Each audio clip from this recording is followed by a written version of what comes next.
Mr. Putter and Tabby Fly the Plane by Cynthia Rylant.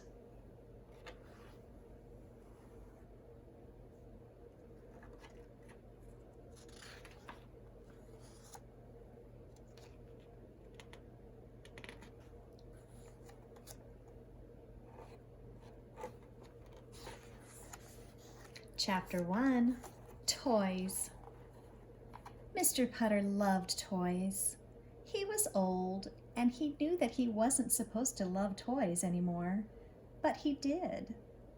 When Mr. Putter and his fine cat Tabby drove into town, they always stopped at the toy store.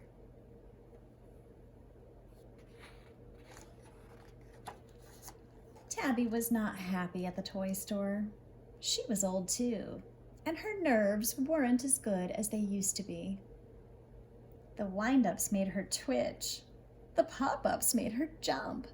And anything that flew gave her the hiccups.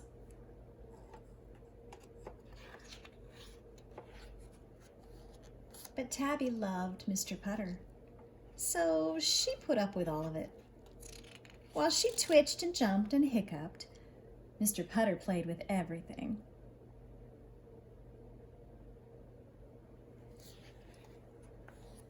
He played with the dump trucks. He played with the cranes. He played with the bear on the flying trapeze. But most of all, he played with the planes. Ever since he was a boy, Mr. Putter had loved planes. When he was young, he had covered his whole room with them. Biplanes were his favorite, but he also loved monoplanes and seaplanes and shiny ace junkers. He thought he might really fly a plane one day, but he never did. So now he just looked at toy planes every chance he got. One day, when Mr. Putter and Tabby were in the toy store, and Tabby was hissing at a wind-up penguin, Mr. Putter spotted a plane he had never seen before. It was white and red, with 2 wings on each side and a little flag on its tail. It was the most beautiful biplane he had ever seen. And it had a radio control, so a person might really fly it.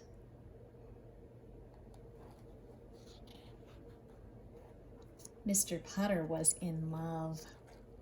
He bought the little plane and put it in the car with Tabby. He told her not to worry. He promised her a nice cup of tea with lots of cream and a warm English muffin. But still, she hiccuped all the way home.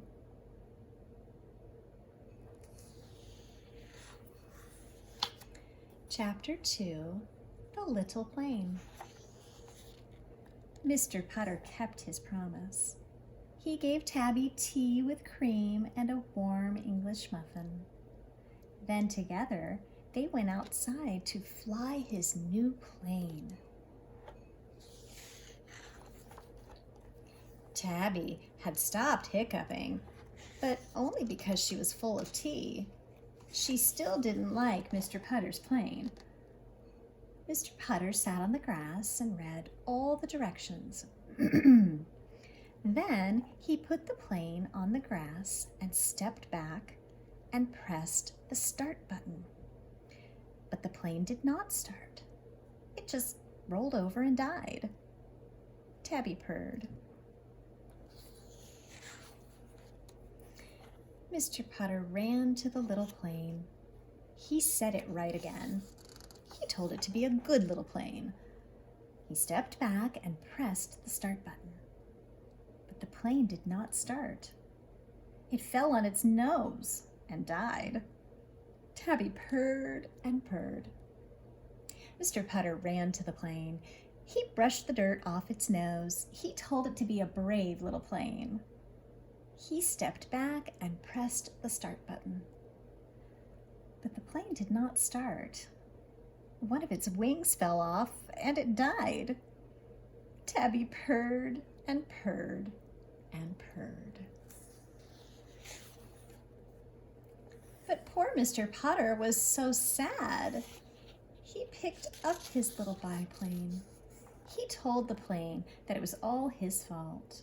He told it that he was an old man and old men shouldn't have toys anyway. He said he wasn't any good at flying planes. Tabby watched Mr. Putter. She could see that he was sad. Then she felt sad too. Tabby went to Mr. Putter and rubbed herself against his legs. She sat on his shoulder, put her head by his, and licked his nose. This made Mr. Putter feel better.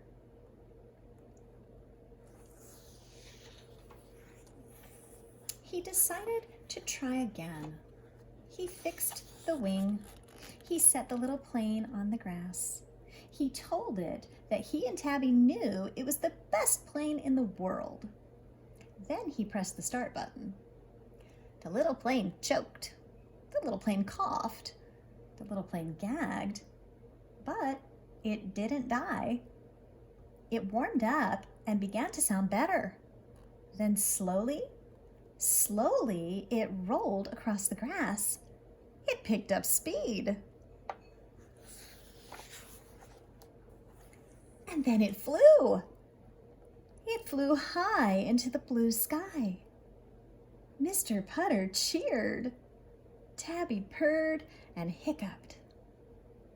Mr. Putter was finally flying a plane of his own.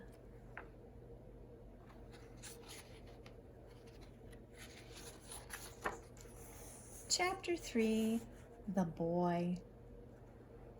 Every day for many weeks, Mr. Putter and Tabby flew the little biplane. Tabby never hiccuped anymore. She had become used to flying things. Children from town heard about the plane, and they all came to the fields to watch it fly.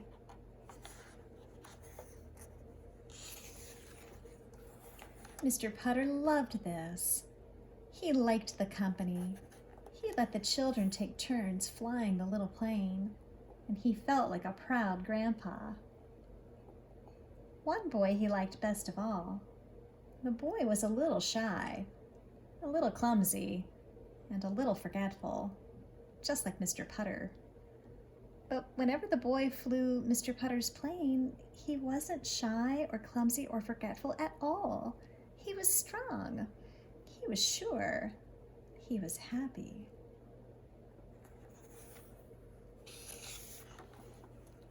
When Mr. Putter saw this, he remembered himself as a boy. He remembered how he had wanted a plane that really flew. He remembered lying awake every night, wishing for one.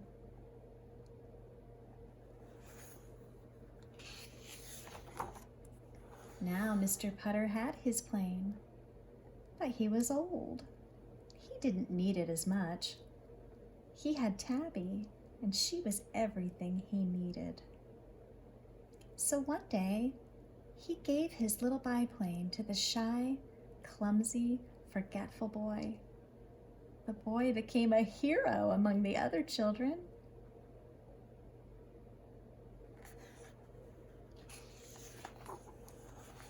And Mr. Putter and Tabby went back to their tea and muffins, their tulips and roses, their morning naps and afternoon puddings.